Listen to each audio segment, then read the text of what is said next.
Las lesiones del hombro son muy comunes y pueden darse por múltiples factores. Hoy vamos a ver las lesiones del manguito rotador. Hola, soy el doctor Franco de la Bedoya, médico traumatólogo, especialista en cirugía artroscópica de hombro y de rodilla y experto en terapias regenerativas y biológicas ecoguiadas. El manguito rotador son un conjunto de tendones que generan movimientos de elevación y rotación de nuestro cuerpo. Están compuestos por 3 tendones principalmente: el tendón del supraespinoso, el tendón del subescapular y el tendón del infraespinoso. Estos tendones, con el tiempo y con el uso, se van degenerando y desgastando, y es donde se van produciendo las lesiones. En muchos casos estas lesiones son adaptativas y asintomáticas en muchos pacientes, pero en algunas ocasiones estas mismas pueden generar algún síntoma que se manifiesta generalmente por dolor. Este dolor principalmente puede ser un dolor nocturno que despierta al paciente y le interrumpe su sueño, o también un dolor cuando el paciente genera movimientos por encima de la cabeza, que es cuando más se exige biomecánicamente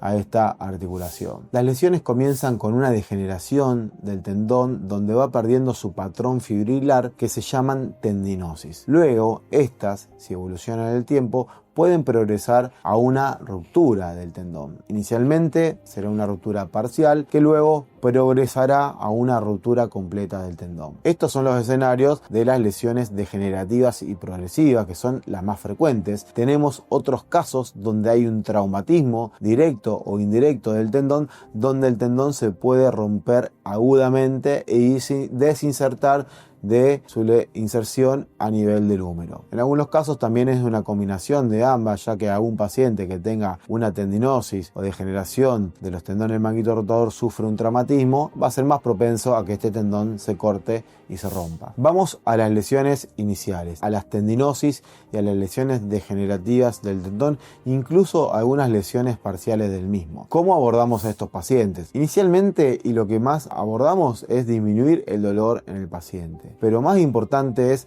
mejorar la causa de este problema, que en la mayoría de los casos son las alteraciones biomecánicas que este hombro tiene. Ya hablamos un poco de la disquinesia escapular, que es la mala postura, la falta de movilidad interna del hombro, que eso altera toda la biomecánica articular, y entonces nosotros en cada gesto de la vida diaria que hacemos o gestos deportivos estamos sobreexigiendo la biomecánica de esta articulación, generando y aumentando la posibilidad que estos tendones se lesionen. Para bajar el dolor del paciente, mientras nosotros vamos mejorando la biomecánica, tenemos distintas líneas de tratamiento.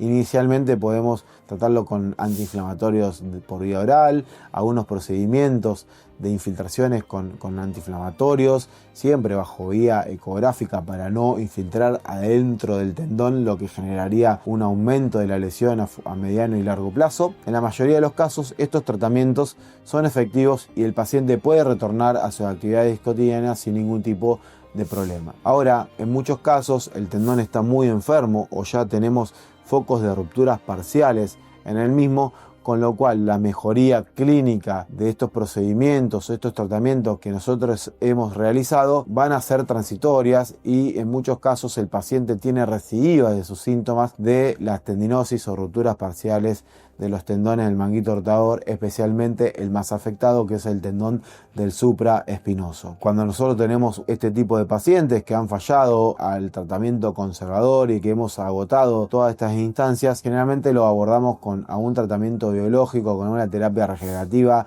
inicialmente la más básica de todas, que es el tratamiento con plasma rico en plaquetas, donde bajo guía ecográfica nosotros infiltramos el tendón enfermo y las distintas estructuras que están afectadas en toda la fisiopatología de la tendinopatía del manguito rotador. Hoy el tratamiento con plasma rico en plaquetas en la patología del manguito rotador ha demostrado ser un tratamiento efectivo y avalado científicamente. Ha demostrado también ser un tratamiento superior, sobre todo a mediano y largo plazo, que los tratamientos con antiinflamatorios como los corticoides, y la mayoría de los pacientes puede retornar a sus actividades cotidianas y deportivas sin dolor luego de un periodo de rehabilitación que también acompaña siempre a estos tratamientos. Ahora, cuando estamos en presencia ya de un foco de ruptura, inicialmente parcial, igualmente abordamos en la mayoría de los casos a los pacientes con estas terapias regenerativas. Va a ayudar a mejorar los síntomas de esta lesión y, como dijimos, en la mayoría de los casos los pacientes pueden mejorar sus síntomas y seguir con sus actividades cotidianas y deportivas sin problema. Ahora, cuando en estos casos de rupturas parciales han fallado, o en casos de rupturas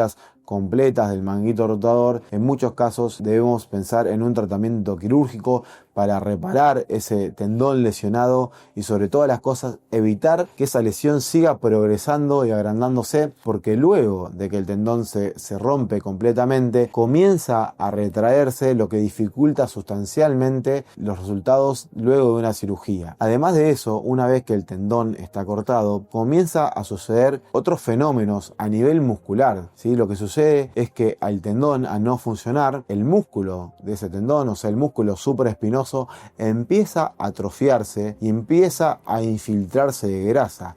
Y si luego nosotros reparamos ese tendón que está muy degenerado, que está retraído, que tiene atrofia muscular y que tiene infiltración grasa, los resultados de ese procedimiento quirúrgico seguramente van a ser inferiores a lo que esperábamos si nosotros hubiésemos reparado inicialmente el tendón lesionado. Por eso el abordaje de la patología y de las lesiones del manguito rotador, especialmente el tendón supraespinoso, va a depender mucho de qué tipo de lesión tengamos, y recordemos siempre abordar con un correcto protocolo de rehabilitación para mejorar la biomecánica de esta articulación, porque si nosotros hagamos plasma rico en plaquetas o reparemos quirúrgicamente a este tendón, si el paciente no mejora su biomecánica, o sea, una de las causas que generó esa lesión, seguramente en el futuro ese tendón vuelva a enfermarse. Recordamos que dentro de los tratamientos tenemos para lesiones pequeñas o degenerativas la rehabilitación, las terapias regenerativas,